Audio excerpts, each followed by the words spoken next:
Durante Europe Meets Americas nos afirma memorandum of understanding com Shell para mira a possibilidade de estabelecer na Aruba transshipment e hub para o qual trata a provisão de LNG, tanto para Aruba, sua necessidade, mas também para a região caribense. A possibilidade existe que na Aruba nós tem estabelecimento que ainda tem grande quantidade de LNG, seja de tanqueiro que está mará na Epir, na Valero, e of tanque a ribatera. O estúdio está mirando a possibilidade na alternativa ainda e supply aqui é quantidade que nós temos não unicamente para Aruba, mas lo serve também para abastecer outro islas no Caribe, fazendo Aruba hub para o qual trata LNG. LNG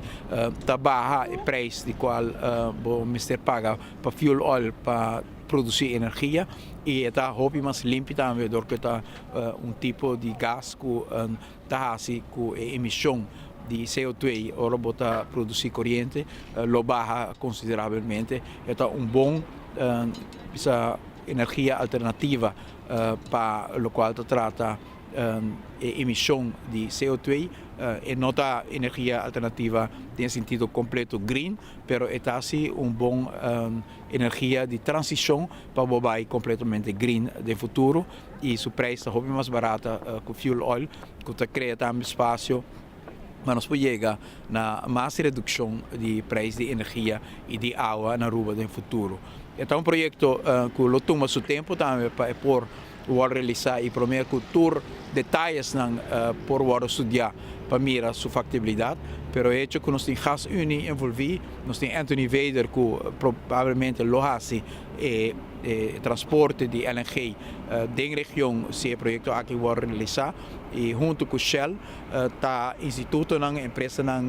hope grande com expertise e esta mostra a seriedade com a qual está mira a factibilidade e a possibilidade de estabelecimento assim na Aruba. Ele tem efeito grande econômico para Aruba, redução de preço de utilidade, mas também efeito de trabalho, de hope movição,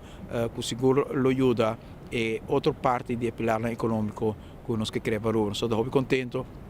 com o interesse de Shell e avanço com a HASI, em estudo preliminar com a HASI. Para dezembro, nós vamos mandar-nos contrato, conceito de contrato e conceito de contrato aqui nos expertos não tem que repassar para na janeiro e fevereiro mira se nos por firma e acordo aqui e de acordo outros que também em que período eventualmente e hub aqui lo pode realizar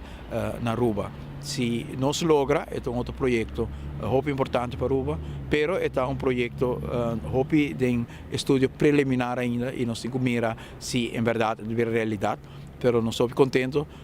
que a empresa que está envolvida está de taia muito grande e de conhecimento muito grande também em matéria aqui. Se está factível, seguro, a empresa aqui que está fazendo estudo e que está interessada para realizar estabelecimento aqui na Aruba, não tem seguro lo por lograr.